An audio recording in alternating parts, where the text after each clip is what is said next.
Talk வாதின் education YouTube channel நம்ம இன்னைக்கு பார்க்க போகிறது 10th ஸ்டாண்டர்ட் தமிழில் இயல் 1ல் சிறுவினாவை பார்க்கலாம். இன்னைக்கு சிறுவினாவில் ஃபர்ஸ்ட் கொஸ்டின் பாருங்க. தமிழன்னையை வாழ்த்துவதற்கான காரணங்களாக பாவலர் ஏறு சுட்டுவன யாவை அப்படின்னு கேட்டிருக்காங்க. இந்த கொஸ்டினுக்கான ஆன்சரை இப்போ பார்க்கலாம்.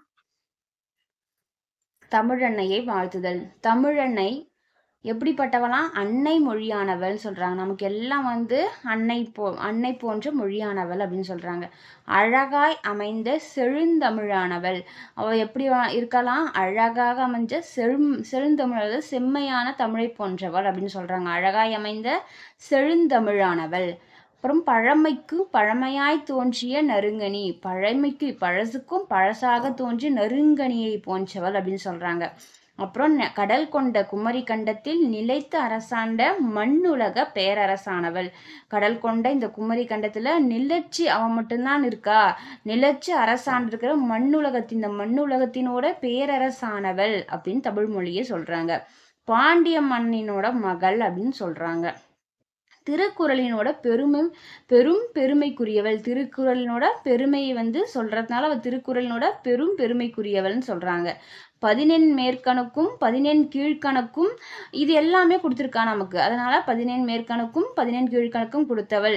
14 கீழ்கணக்கும் அடுத்து நிலைத்த சிலப்பதிகாரமும் அழகான மணிமேகலையும் கொண்டவள். தமிழ்ல பார்த்தீங்கன்னா நம்மளுக்கு 14 மேற்கணக்கு நூல்கள், 14 கீழ்கணக்கு நூல்கள், சிலப்பதிகாரம், மணிமேகலை இது போன்ற நூல்களை எல்லாம் நமக்கு கொடுத்தவள் அப்படின்னு சொல்றாங்க. அதனால் பொங்கி எழும் நினைவுகளால் பாவலரேறு தமிழன்னையை வாழ்த்துகிறார். இத்தனை கொடுத்த தமிழன்னையே பொங்கி எழும் மகிழ்ச்சிக்குரிய அதோட நினைவுகளால தமிழன்னையை வாழ்த்துறோம் அப்படின்னு பாவலரேறு பெருஞ்சித்திரனார் தமிழன்னையை வாழ்த்துவதாக இந்த பாடலும் அமைஞ்சிருக்கு. இதற்கான அர்த்தமும் நம்ம இப்படிதான் எழுதணும்.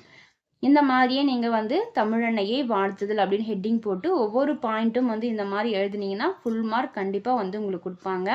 அடுத்த வினாவை பார்க்கலாம். இப்போ அடுத்த வினா பாருங்க. புளியங்கன்று ஆழமாக நடப்பட்டுள்ளது. இதுபோல் இளம்பயிர் வகை 5 பெயர்களை தொடர்களில் அமைக்கன்னு கேட்டிருக்காங்க. இதற்கான விடையை பார்க்கலாம். இப்போ புளியங்கன்று ஆழமாக நடப்பட்டுள்ளது. இதுபோல் இளம்பயிர் வகை 5 பெயர்களை தொடர்களில் அமைக்க. இந்த கொஸ்டின் பார்த்தீங்கன்னா PTA 3லும் மே 2022 எக்ஸாம்லையும் ஜூலை 2024 எக்ஸாம்லையும் ஆனுவல் எக்ஸாம்லையும் நமக்கு கேட்டிருக்காங்க. இதில் பார்த்தீங்கன்னா நெல் நாற்று, புளியங்கன்று, வாழை குருத்து, தென்னம்பிள்ளை, பனை வடலி இது எல்லாமே பார்த்தீங்கன்னா இளம் பயிர் வகைகள். இது நம்ம தொடர்களில் எழுதணும். வயலில் நெல் நாற்று நட்டனர் அப்படின்னு எழுதலாம். சாலையோரத்தில் புளியங்கன்று வளர்ந்திருந்தது. வாழை குருத்தை கண்டவுடன் மிகவும் மகிழ்ந்தேன். வீட்டில் தென்னம்பிள்ளை நட்டு வைத்தேன். குளக்கரையில் பனை வடலியை கண்டேன். இப்போ இந்த மாதிரியான அதோட இளம்பயிர் வகைகளை அண்டர்லைன் பண்ணி நம்ம எழுதுறப்போ நமக்கு நல்ல மார்க் கொடுப்பாங்க. நெல் நாற்று, புளியங்கன்று, வாழை குருத்து, தென்னம்பிள்ளை, பனை வடலி அந்த மாதிரி எழுதுங்க. ஃபுல் மார்க் கண்டிப்பாக உங்களுக்கு கிடைக்கும். இதை சென்டென்ஸில் எழுதுறது உங்களுக்கு மிகவும் ஈஸியாகவே இருக்கும். வயலில் நெல் நாற்று நட்டாங்க. அதை தான் நம்ம அப்படியே சென்டென்ஸில் எழுத போகிறோம். சாலை ஓரங்களில் பார்த்தீங்கன்னா அப்போல்லாம் புளிய மரம் நிறைய வளர்ந்துருக்கும். அதை தான் புளியங்கன்று வளர்ந்துருந்தது அப்படின்னு எழுதியிருக்காங்க. வாழை குருத்து வளர்றப்ப அதை பார்க்குறப்ப எனக்கு ரொம்ப சந்தோஷமாக இருக்கும். அதை தான் சொல்லியிருக்காங்க. வீட்டில் தென்னம்பிள்ளை, எல்லார் வீட்லையுமே தென்னை மரம் இருக்கும். அதை தான் வீட்டில் தென்னம்பிள்ளை நட்டு வைத்தேன்னு சொல்கிறாங்க. குளக்கரையில் பனைமரம் நிறைய இருக்கும் குளக்கரைங்கள். அதுதான் பனை வடலியை கண்டேன் அப்படின்னு எழுதியிருக்காங்க. அடுத்தது கொஸ்டின் இப்போ பார்க்கலாம். 3rd கொஸ்டின் பாருங்க. அறிந்தது அறியாதது, புரிந்தது புரியாதது, தெரிந்தது தெரியாதது, பிறந்தது பிறவாதது இவை அனைத்தையும் யாம் அறிவோம். இக்கூற்றில் அடிக்கோடிட்ட சொற்களை தொழிற்பெயர்களாக மாற்றி எழுதுகன்னு கேட்டிருக்காங்க. இதற்கான ஆன்சரை இப்போ பார்க்கலாம். தொழிற்பெயர்ல பாருங்க.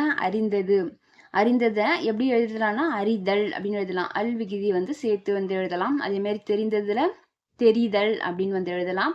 புரிந்தது புரிதல் அப்படின்னு எழுதலாம். பிறந்ததை பிறத்தல் அப்படின்னு எழுதலாம். இதே எதிர்மறை தொழிற்பெயர் எப்படி எழுதலாம்னா அறியாததுக்கு அறியாமை அப்படின்னு எழுதலாம். தெரியாததுக்கு தெரியாமை அப்படின்னு எழுதலாம்.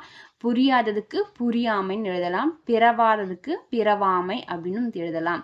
இது ரொம்ப ஈஸியாகவே இருக்கும் இந்த கொஷினு. இப்போ பார்த்தீங்கன்னா நம்ம இது சிறுவினால இருக்கிற 3 கொஷினுக்கான ஆன்சரே நம்ம வந்து இந்த வீடியோவில் வந்து பார்த்துருக்கோம். இது புரிஞ்சிருக்குன்னு நினைக்கிறவங்களுக்கு அடுத்த வீடியோவில் நெடுவினாக்கான ஆன்சரை வந்து நம்ம பார்க்கலாம். இந்த வீடியோ பிடிச்சிருந்தா லைக் பண்ணுங்கள், ஷேர் பண்ணுங்கள், சப்ஸ்கிரைப் பண்ணுங்கள். நன்றி.